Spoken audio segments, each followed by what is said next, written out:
Welcome to the Stoic Spectacled King channel. Have you ever had moments when you wished you could take back a word seconds after it left your mouth, wishing it could just hang suspended in the air? Perhaps a sharp word uttered in anger. Perhaps the disappointment created by a prematurely shared plan. Or that unpleasant feeling left by thoughtlessly joining in gossip. Words. Those powerful seeds spilling from our minds, sometimes invisible, but leaving deep traces. Unfortunately, we often realize how frequently we misuse this power, speak without considering the consequences, and then find ourselves buffeted by the winds of regret. But what if there's an ancient way to master our tongue, to use our words like conscious tools to express only what is virtuous and valuable? Stoicism teaches us precisely this. It explains that the act of speaking is a reflection of our thoughts and judgments. Therefore, just like our other actions, it must pass through the filter of reason, temperance, and wisdom. This philosophy views our words not just as tools for communication, but as fundamental elements that build our character, protect our inner peace, and shape our relationships with others. The tranquility of Epictetus, the inner dialogues of Marcus Aurelius, the measured advice of Seneca, they all emphasize the power of words and the virtue of controlling them. In this video, we will explore when to speak and when to remain silent, and how to choose our words more wisely. In the light of Stoic wisdom, we will go beyond the saying, speech is silver, silence is golden, learning practical ways to gain control over our speech step by step. We will understand not only what to say, but also which actions and beliefs are worth standing firm on without regret, and how to consistently reflect this through our words. Are you ready to see your tongue not just as a tool for conveying information, but as a craft that builds your character and inner peace? Then, let's begin this important exploration with Stoic Spectacled King. The first stop on our journey to control our words lies hidden in an elegant clue nature has provided us. We have 2 ears, but only 1 mouth. As the Stoic philosopher Zeno pointed out, this anatomical fact is perhaps one of the most fundamental pieces of wisdom the universe whispers to us. We should listen more than we speak. But why? While today's world constantly glorifies speaking, expressing opinions, and self-expression, how can we overlook the power of silence and listening? Most of us start planning our response before the other person finishes their sentence. Don't we? Or while eagerly waiting to share our own experiences in a conversation, we actually completely miss what the speaker is feeling or trying to convey. Listening isn't just about sound waves hitting our eardrums. True listening is an active endeavor, a mental posture. It involves understanding, empathizing, and most importantly, gathering the necessary information before speaking. Think about a moment of argument. What happens when you start preparing your defense before the other person's words have even finished? Most likely, you react without fully grasping their true intention, the nuances of their argument, or the underlying emotion. This leads to misunderstandings, unnecessary conflicts, and ultimately regret. In those moments, the principle of using our 2 ears more than our 1 mouth can guide us. Seek first to understand, then to be understood. For the Stoics, listening is one of the primary ways to gain wisdom. By carefully listening to others' experiences, different perspectives, and even criticisms, we can question our own assumptions, expand our knowledge, and arrive at more accurate judgments. Hasty speech, conversely, is often a product of our ignorance or prejudices. We are like a talkative river. The surface is active and noisy, but the depth is shallow. The person who speaks little but listens attentively is like a deep lake. The surface may be calm, but it holds great wisdom and understanding within. Speaking less is also an exercise in self-control and moderation. resisting the urge to instantly voice every thought that comes to mind, every feeling we experience is. To cultivate the virtue the Stoics called temperance, not every thought is worth saying, not every emotion needs to be expressed. We should treat our words like a treasure, rare, valuable, and gaining meaning only when used appropriately. Speaking too much and thoughtlessly is like scattering this treasure around. It diminishes the value of our words, reduces their impact. Consider this. How exhausting can people be who constantly talk, jump into every conversation, express their opinion on every topic? Conversely, how powerful is the impact of someone who usually remains silent, but speaks profound, meaningful, and pertinent words when they do? That person's words are listened to more carefully, taken more seriously, because we know that those words have been thought through, weighed, and chosen to serve a purpose. How can we integrate this principle into our lives? Firstly, start by consciously focusing on listening during conversations. Resist the urge to interrupt. Instead of thinking about what you will say, try to understand what is being said. Make eye contact, not to show your understanding, and, if necessary, ask questions to clarify points you didn't grasp. When it's your turn to speak, pause for a moment.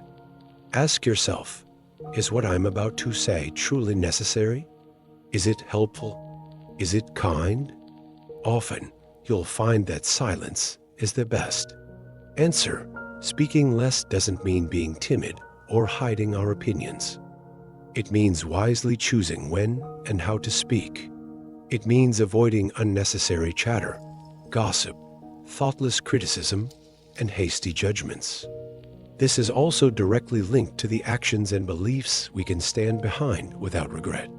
Because when we decide to speak after careful listening and reflection, our words are usually based on more solid foundations, a clearer understanding, and a stronger inner conviction. It's easier to stand by these words because they were chosen consciously, not hastily. So, our first step is to re-establish the balance between speaking and listening. Let's invite wisdom, understanding, and inner calm into our lives by using the 2 ears nature gave us more than our 1 mouth. By listening more and speaking less, but more meaningfully, we can build healthier relationships both with ourselves and with the world around us. Rediscover the wisdom of silence and the power of listening. Having learned to listen more and speak less, we've learned to process information from the external world more accurately.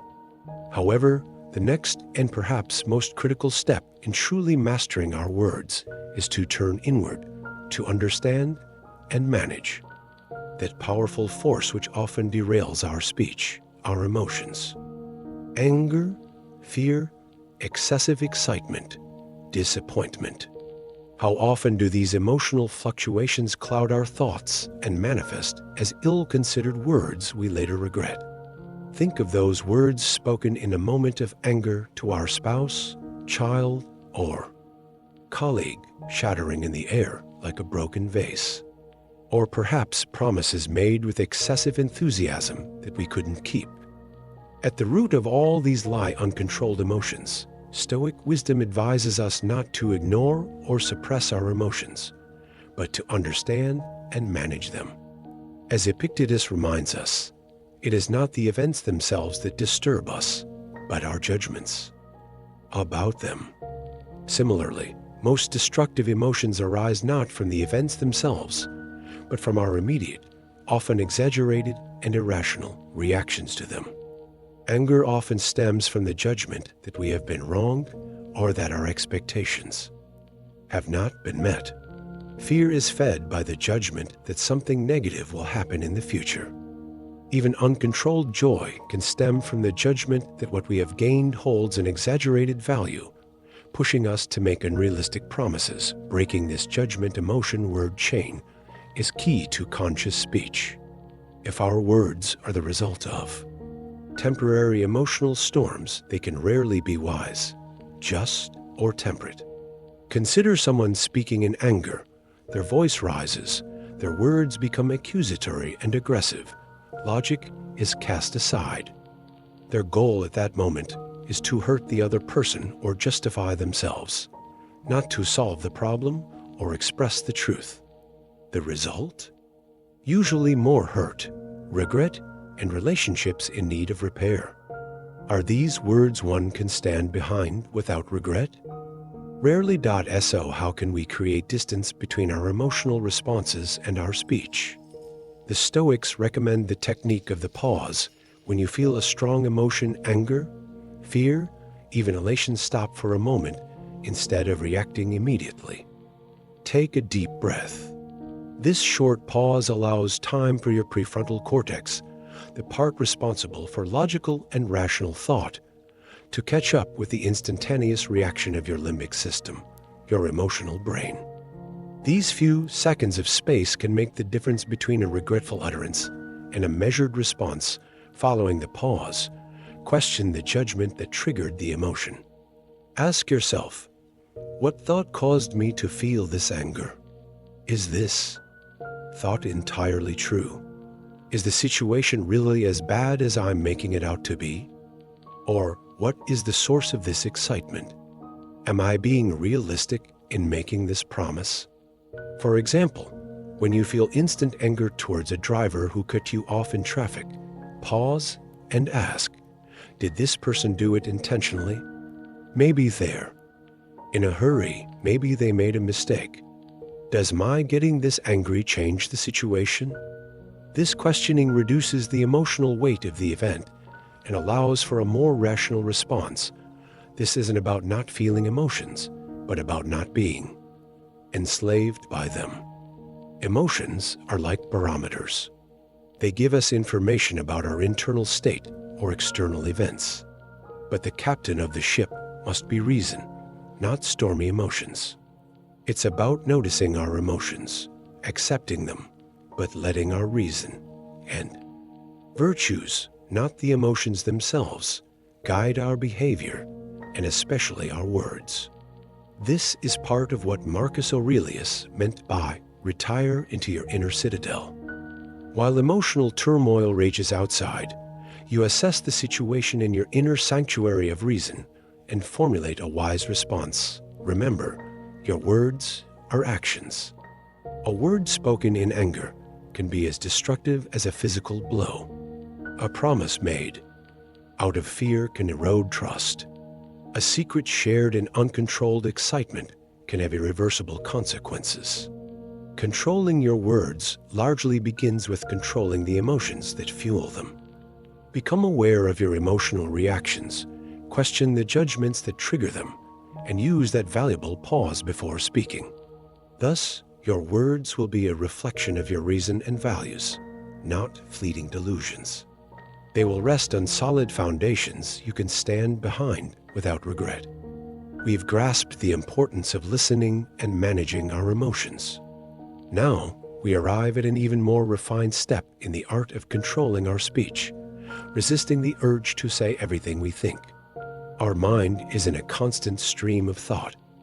Comments, judgments, observations, fleeting ideas flow ceaselessly. But wisdom lies not in broadcasting this entire inner monologue to the outside world, but rather in discerning which parts are worthy of being put into words. Epictetus reminds us to use the reason nature gave us to filter our thoughts before speaking. Our mouth should not be a direct pipe for the raw thoughts in our mind. It should be a gate through which wisely chosen and processed ideas are expressed. What happens most often? We tend to blurt out the first thought that comes to mind, especially if it's a strong opinion or criticism. We excitedly share a half-baked idea in a meeting, only to realize its flaws later and wish we'd waited. Or we bluntly state our first, perhaps slightly critical, thought about a friend's new outfit without filtering it through kindness, and end up hurting their feelings. Or we post an instant, emotional reaction to a news item we saw on social media as a comment, without in-depth research and later realize we've spread misinformation. These are common consequences of not putting the necessary filter between thought and speech. Speaking less than we think is a mental discipline.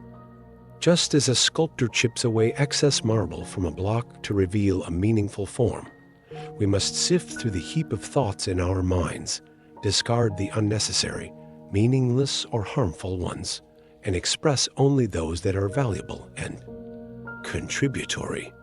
How does this filtering process work? The Stoics offer us a few basic criteria. Is what we are about to say true? Is it kind? Is it necessary? Will it be helpful? Even asking ourselves these simple questions can incredibly improve the quality of the words that leave our mouths.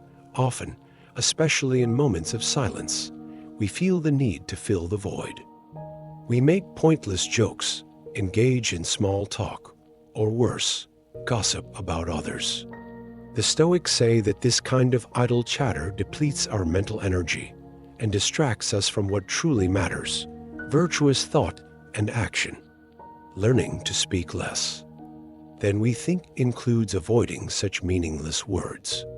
Choosing silence over speaking is often a greater sign of wisdom and self-respect. As Marcus Aurelius frequently reminded himself, avoiding unnecessary thoughts leads to avoiding unnecessary actions and consequently unnecessary words.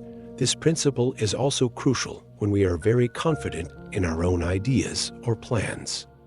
No matter how brilliant a thought seems in our mind, letting it simmer for a while, evaluating it from different angles before expressing it, is generally beneficial. Perhaps that initial brilliant idea isn't so brilliant after further consideration. Or perhaps there is a better, more constructive way to express it. Placing a conscious gap between our thoughts and our words protects us from hasty judgments and statements we might later regret. This is also closely related to the beliefs we can stand behind without regret.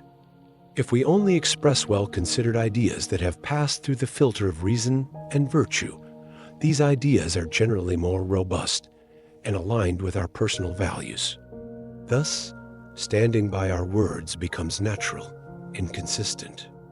Instead of spewing raw, unfiltered thoughts, we offer refined, valuable words. So, our third step: pause and think before speaking, and don't feel obligated to say everything that crosses your mind. Use your mind like a sieve. Filter your thoughts based on criteria of truth, kindness, necessity, and helpfulness. Appreciate the value of silence and avoid idle chatter. Allow your ideas time to mature before expressing them. By speaking less than you think, you will increase the weight, impact, and wisdom of your words. Let your words be the carefully chosen fruits of your reason, not the fleeting echoes of your mind.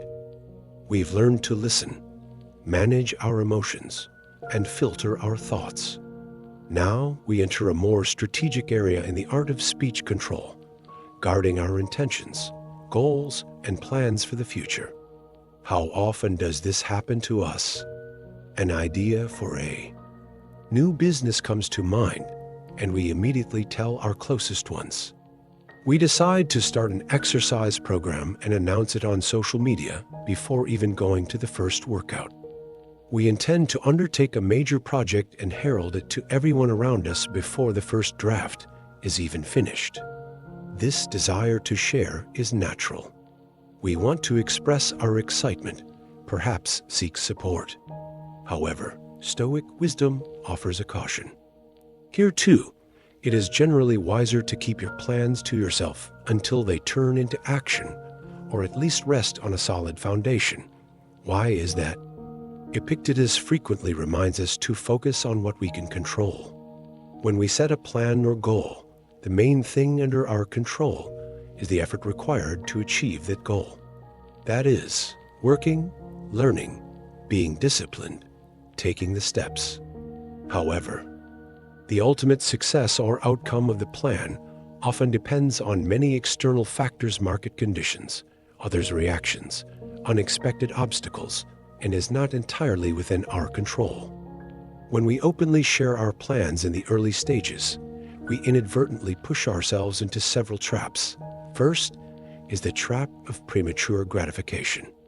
Merely voicing a goal can trigger a small dopamine release in our brain, as if we've already achieved it. Positive feedback from others like, "What a great idea. You can do it," reinforces this feeling. However, this false sense of accomplishment can diminish our motivation to do the actual work. Our mind might substitute the act of talking for the action itself, and we may slip into complacency without realizing it. The pleasure derived from talking about the plan comes easier than the challenging process of realizing it. Second is the impact of external judgments and doubts. Not everyone sees your vision or potential as you do. When you share your plans, you unwillingly expose yourself to others' doubts, fears, and even well-intentioned but misplaced advice. Comments like, "Isn't that too risky? Others tried before and failed. I think you should do it this way," can shake even the firmest resolve, sowing seeds of doubt within us. Yet, what you need at the beginning of a project is a focused mind and internal motivation, not external noise. Third is expectation management and pressure. The more people you share your plan with, the higher the expectation of success upon you. While this can be a source of motivation, it often turns into overwhelming pressure. Feeling like everyone's eyes are on you increases the fear of making mistakes and can hinder the natural flow of the project. Not to mention the obligation felt to explain to everyone if the plan changes or gets delayed. The Stoics emphasize that action is more valuable than talk. Instead of talking about our plans, we should spend our energy bringing those plans to life. Seneca says that true wisdom is free from ostentation. Be busy with self-improvement rather than self-praise, he advises. Guarding our plans is, in a way, a reflection of this principle. Instead of seeking others' approval or admiration, we work silently, take our steps, and let the results speak for themselves. This is a demonstration of character integrity and inner strength. Of course, this doesn't mean you should never share your plans with anyone. Sometimes it's necessary to seek expert advice on a specific topic, collaborate with the right people, or look for strategic support. But the key word here is selectivity. We must consciously control with whom, when, and how much we share. Our aim should not be to show off or seek early approval, but to obtain information or help that will tangibly contribute to the realization of our plan. Therefore, our fourth step, cultivate the discipline of keeping your major goals, important projects, and sensitive intentions to yourself until they are well underway. Resist the temptation to talk and focus your energy on action. Aim for internal progress, not external validation. Protect your mind from the noise of skeptics and unnecessary comments. Discover the power of silence and the voice of action. Remember, a well-built structure doesn't need words to explain how solid its foundation is. Its very stance says everything. Let your plans be like that too. We've understood the importance of avoiding unnecessary disclosure of our plans. However, humans are inherently social beings, and sometimes we feel the need to share our thoughts, worries, even our deepest secrets. We seek support, want to exchange ideas, or simply need to unburden ourselves.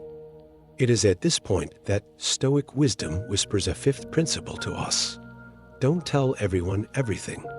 Choose your confidants carefully and wisely. This means consciously deciding whom to trust, whom to open up to, and whose advice to heed. We encounter countless examples in our daily lives that demonstrate how critical this principle is. Imagine telling a work-related problem to a new colleague you don't fully trust yet. You might be well-intentioned, but that person could use this information for their own gain, or spread it as gossip. The result? More stress and regret. Or imagine revealing a personal vulnerability to a relative you know won't understand the situation or will judge you. The reaction you receive will likely make you feel even worse. These are the painful consequences of mistakes made in choosing. Confidence, the Stoics emphasize the importance of character. Choosing a confidant is fundamentally an assessment of character. Whom can we trust? The Stoics recommend turning to those who possess virtuous qualities. Those who are trustworthy will keep your secret. Wise can offer sound and logical advice. Prudent and temperate exhibit rational approaches rather than emotional reactions. And perhaps most importantly, benevolent genuinely wish you well. These qualities are not found in everyone. Therefore, we should not be hasty in choosing whom to confide in. We should look not only at people's words, but also at their actions. And overall character. This does not mean we should be suspicious or distant towards people. On the contrary, it means understanding the value of building deep and meaningful relationships, but being conscious about what and how much we share within those relationships. Just as we wouldn't leave a precious jewel where anyone can see it, we shouldn't entrust our most sensitive thoughts and feelings to those who don't deserve them or won't treat them with the necessary care.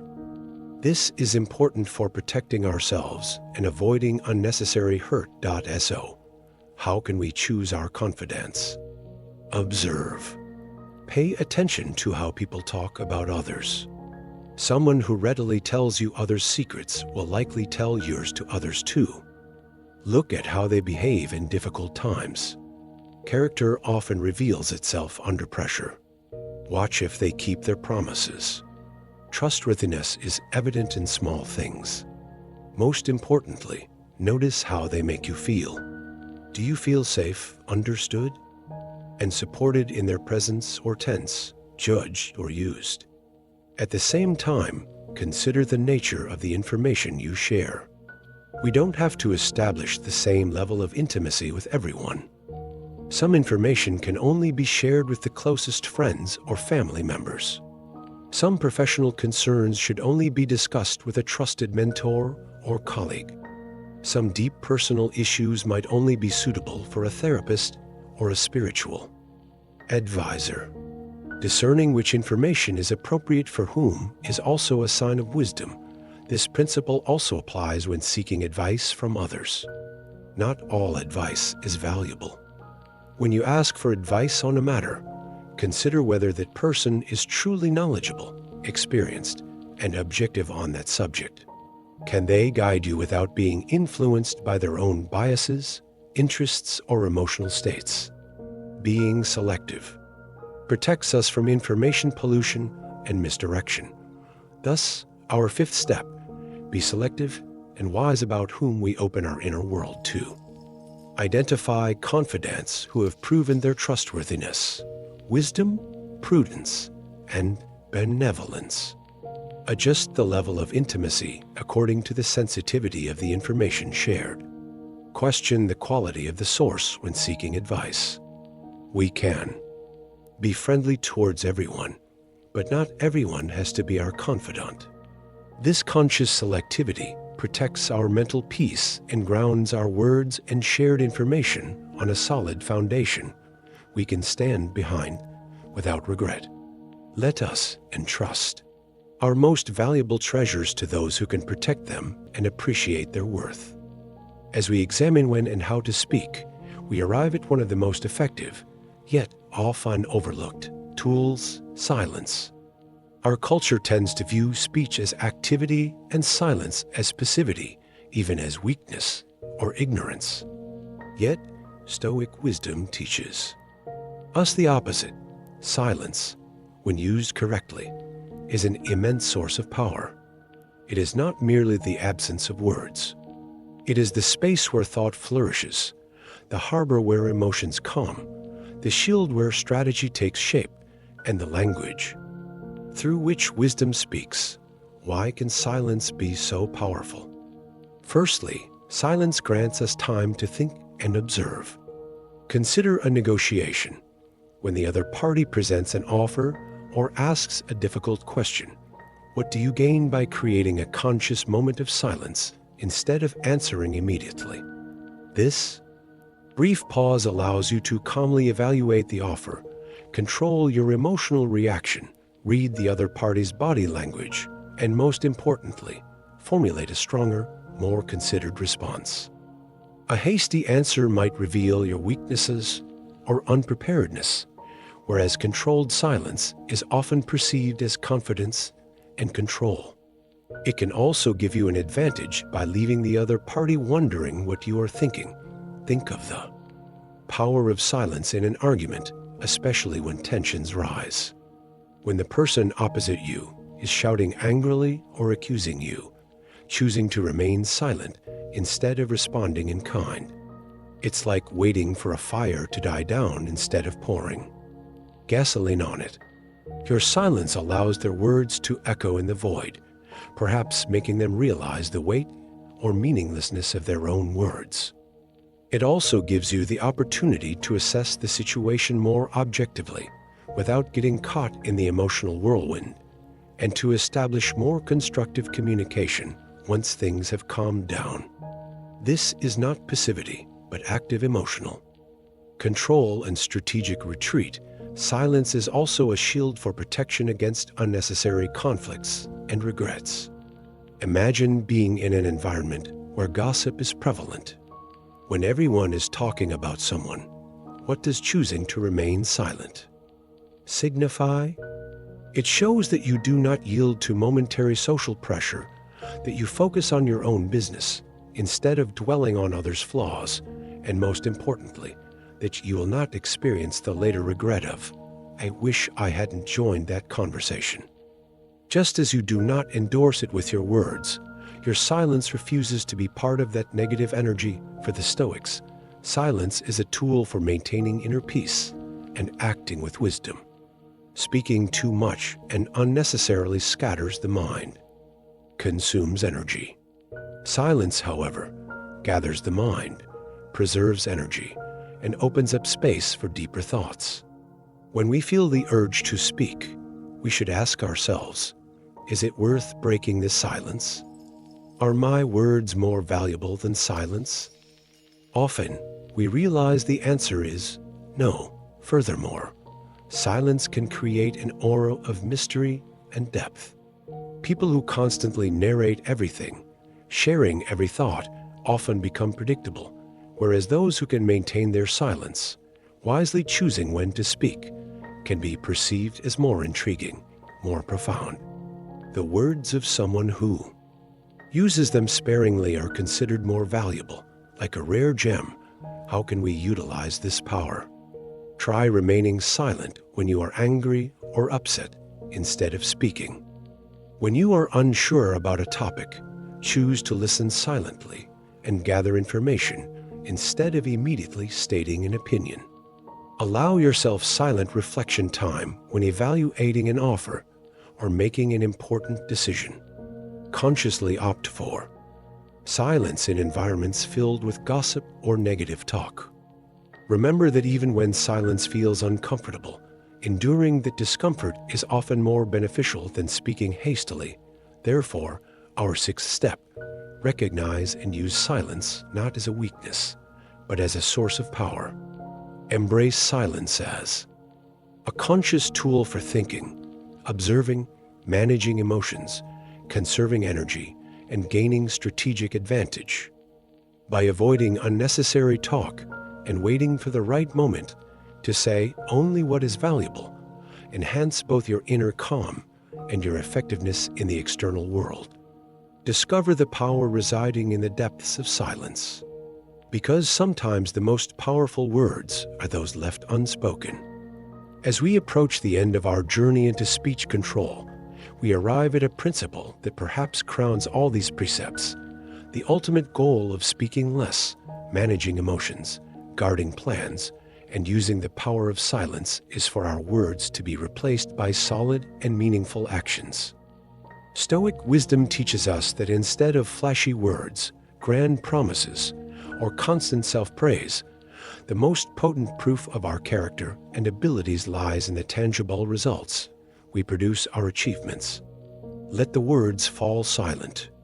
Let your deeds speak. How often do we witness this? People in business who constantly talk about their projects, about the wonderful things they are going to do, but have no tangible results to show. Or those on social media who continuously narrate how virtuous, how helpful they are, but whose actions in real life contradict these words. Or those who set a goal and spend hours describing how they will achieve it before even starting, only to give up at the first difficulty. Words are cheap. When we constantly spend our energy explaining what we will do or who we are, we deplete the energy needed for the actual work, the actions that will build that identity or achieve that goal. For the Stoics, virtue is not something talked about, but lived. It is easy to say, "You are brave."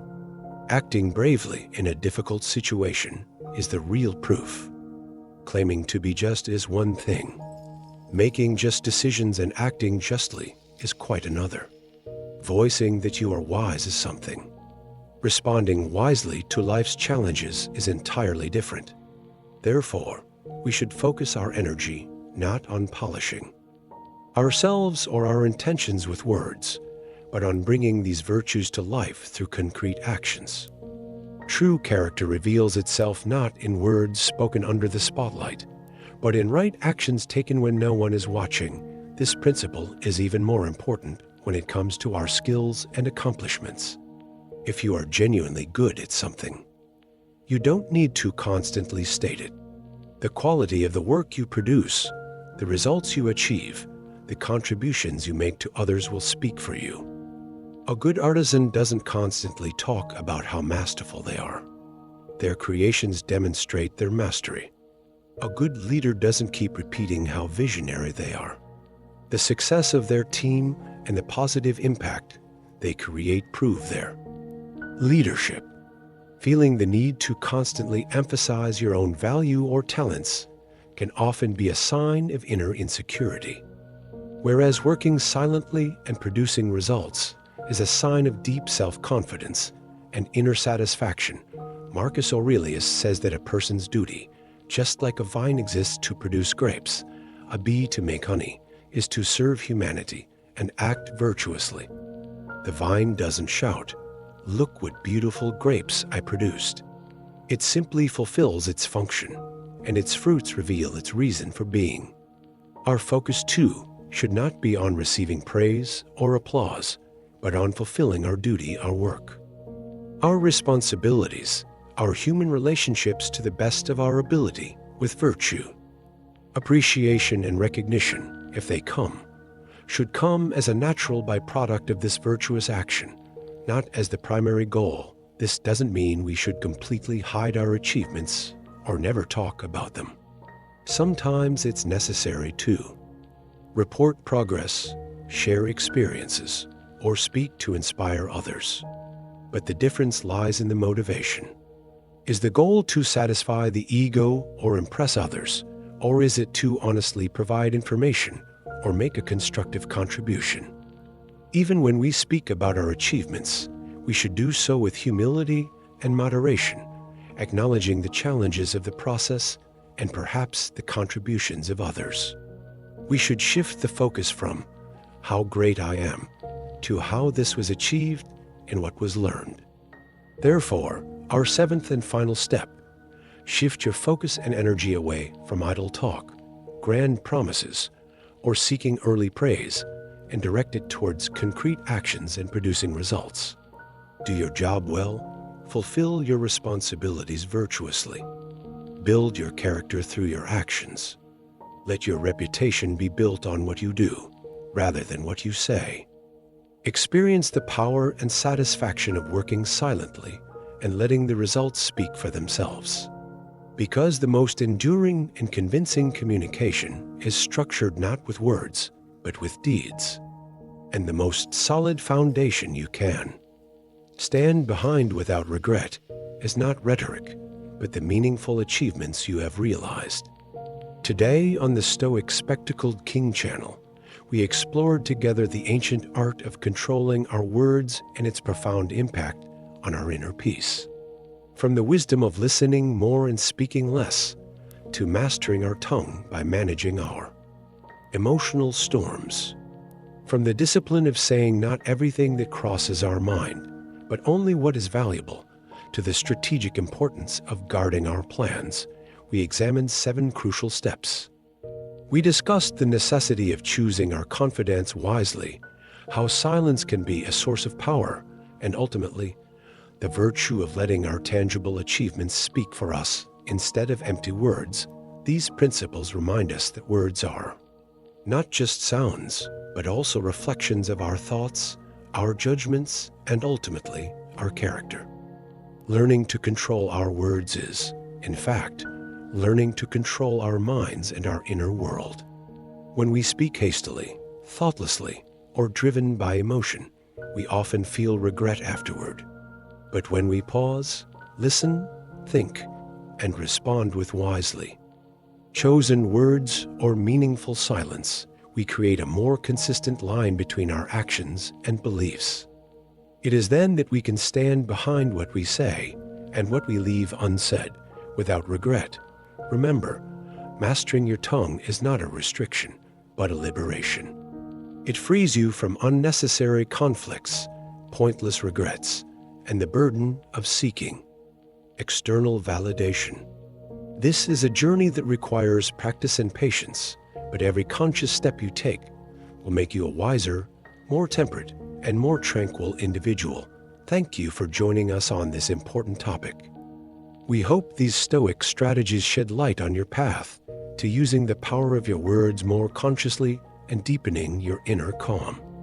Guided by reason and virtue, continue to speak wisely, and more importantly, to live wisely. For now, goodbye from the Stoic Spectacled King channel.